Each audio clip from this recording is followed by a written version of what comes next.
The bank manager asked me whether I had authorized a transfer of 5,800,000 pesos to a pregnant woman in Santa Fe. In that moment, I understood that my marriage was not falling apart. It had been stolen from me years ago. I was standing in the kitchen of our house in Lomas de Chapultepec, reviewing invitations for the opening night of an exhibition at my gallery in Polanco. Outside, rain fell over the jacaranda trees. On the counter were receipts, white flowers, and the little notebook where I wrote down everything Rodrigo always told me not to worry about.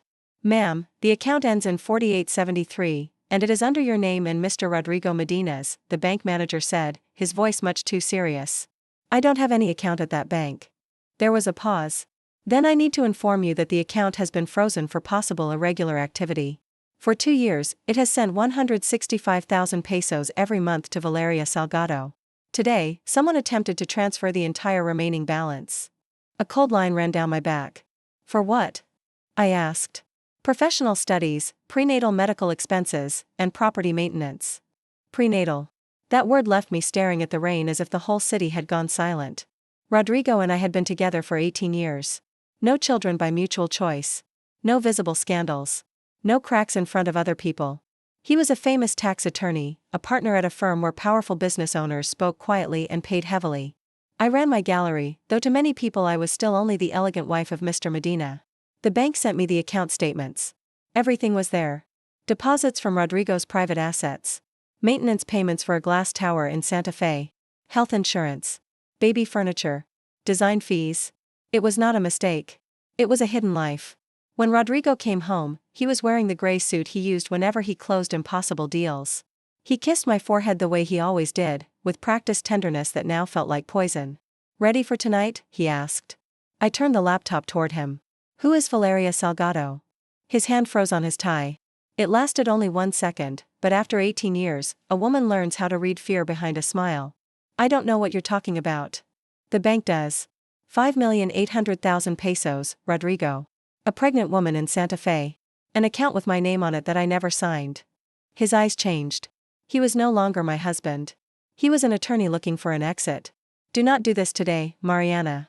There will be journalists, clients, partners. The opening is important." "More important than your mistress? Don't be vulgar." The sentence hit me like a slap. That night, at the gallery, I tried to hold myself together among wine glasses, expensive paintings, and fake smiles. But when I saw him laughing with his partners while I felt like I could not breathe, I confronted him beside the main hall. "Tell me who Valeria is." The music lowered at that exact moment. Several heads turned. Rodrigo grabbed my arm hard enough to mark my skin. "Be quiet, or you are going to embarrass yourself. You used my name to hide money." Silence dropped over the room. His mother, Dona Beatriz, walked toward us in her pearls, wearing the offended face of a queen. "My dear, women in our family do not make scenes like street vendors." People began whispering. Rodrigo raised his hands with fake patience. "Please forgive my wife. She is going through an anxiety episode. She does not understand financial matters." Humiliation burned across my face. In front of my employees, my artists, and my buyers, he turned me into an unstable woman just to protect his lie. I followed him into the hallway. "You are going to tell me the truth right now." Rodrigo glanced back toward the gallery, making sure no one could hear. "Valeria is my daughter." I did not know whether to breathe or scream. "Your daughter? I found her 3 years ago. Her mother died. She is pregnant, and she needs support. And that is why you forged my signature?" "I was going to tell you." "When? After you emptied the account?" His jaw tightened. "Do not get involved with her. You do not know what you are touching." That threat scared me more than the betrayal. It also gave me direction. The next morning, I followed the maintenance payments to a glass tower in Santa Fe. I went up with my heart pounding against my ribs and knocked on the door of apartment 1506. The woman who opened it was young, with gray eyes identical to Rodrigo's and one protective hand over her belly. "You must be Mariana," she said. "He swore you would never dare come here." "I came for the truth."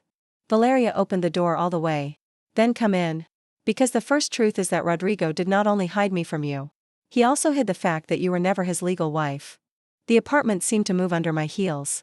Valeria did not look like the shameless mistress I had imagined all night. Her hair was tied back, her eyes were tired, and her loose blouse could not hide her pregnancy. In the living room, there were blueprints, fabric samples, an unassembled crib, and a thick folder on the table. "Explain," I demanded. Valeria opened the folder with steady hands. She took out a Spanish marriage certificate, photographs of a much younger Rodrigo holding a blonde woman in a plaza, letters with his signature, and a copy of her birth certificate. My mother's name was Elena Salgado. She met Rodrigo in Madrid while he was doing a specialization. They got married there. He returned to Mexico promising to finalize the divorce, but he never did. Rodrigo said he did not know about you. Maybe he did not know I had been born at first. But he knew he was still married to my mother. I looked at the documents. My wedding, my anniversaries, my trips, my 18 years of life with him all turned to dust. Why did you accept his money? Valeria lowered her eyes. Because I arrived in Mexico alone. My mother died of cancer. I wanted to know my father, not destroy him. But Rodrigo received me with lawyers, a DNA test, and a checkbook. He said you were fragile, greedy, and that you would hate me. He asked me for time. Then he bought me this apartment. He bought your silence. Yes. And I accepted it because I was broken too. A hard knock sounded at the door. Valeria turned pale. It's him. Rodrigo walked in without waiting for permission. When he saw me with the papers, his mask fell. Mariana, give me that folder. No, you have no idea what you could cause. I understand bigamy, bank fraud, forged signatures, and hidden assets. He stepped closer, but Valeria moved between us. Do not touch her. Rodrigo looked at her with cold anger. I gave you everything. You gave me a pretty cage. Not a family. He took a deep breath, trying to regain control. We can fix this. A discreet annulment for Mariana, a generous settlement, the apartment for Valeria, and everyone moves forward without destroying anyone. Without destroying anyone? I let out a bitter laugh. You humiliated me in front of everyone at my gallery. You called me unstable. Because you were out of control. At that moment, my phone vibrated inside my purse. It was Clara, my best friend. The message said, the lawyer already asked to freeze the accounts. Don't sign anything. Everything is being recorded. Rodrigo saw the screen, and his face changed. Are you recording? I pulled out the phone. The call had been open for 26 minutes. Since the moment you walked in demanding the folder. For the first time, Mr. Rodrigo Medina could not find an escape. He looked at Valeria, then at me, and understood that the two women he had kept apart had just become allies. Rodrigo's downfall did not happen in private, the way he wanted. It happened in the conference room of his own firm, in front of 7 partners, a notary, my lawyer, and Valeria, who arrived with her belly high and her eyes steady. Rodrigo thought I would cry. He thought Valeria would hide. He thought his last name still weighed more than the truth. This is a family matter, he said through clenched teeth. No, I said. This is fraud. You used my name, hid money, and kept me for 18 years in a fake marriage. My lawyer connected a USB drive. On the screen appeared the statements, the blocked transfer, the fake digital signatures, and the marriage certificate with Elena Salgado. Then the recording played, with Rodrigo offering a discreet annulment and money so everything would stay buried. His partners stopped looking at him like a genius. They started looking at him like a liability. Rodrigo tried to smile. All of that is out of context. Then the door opened. Dona Beatriz entered with a pale face and a box of letters in her hands. The same woman who had called me a street vendor in front of everyone now trembled like an old woman cornered by her own sins. I have the context, she said. Rodrigo stood up. Mother, no. But she did not stop. Elena wrote to me for years. She sent me photos of the girl. She told me Rodrigo never finished the divorce. I hid the letters because I did not want my son to lose his future. I felt something inside me break for the second time. You knew when you welcomed me into the family? Dona Beatriz could not hold my gaze. I knew enough to have protected you. Valeria let out a dry sob. Not for Rodrigo. For her mother. For all those years when Elena wrote letters nobody answered, raising a daughter alone because the Medinas had decided to erase her. Rodrigo slammed his fist on the table. Enough. No one is going to destroy me over old papers. My lawyer received a message, read it, and allowed herself the smallest smile. The bank confirms that Mariana's signature was inserted from Mr. Medina's personal computer. They have also located 2 accounts in Andorra and 1 trust in Querétaro. That was when I saw Rodrigo's true face. Not the regretful husband. Not the worried father. The powerful man who was running out of hiding places. Mariana, please, he said, with no pride left. Think about what we had. I think about it every day. That is why I will not let you use it to buy my silence. The investigation became public before the week ended. Rodrigo lost his position at the firm, his accounts were frozen, and he faced charges for fraud and forgery. The annulment of my marriage was recognized, but so was my good faith. The judge ordered the division of the assets built during those 18 years, including the resources Rodrigo had tried to hide. I did not keep the house in Lomas. I sold it. I did not want to sleep under a roof where every wall had learned how to lie to me. With my share, I secured the gallery and opened a foundation for women rebuilding their lives after economic abuse. Valeria did not receive money to stay quiet.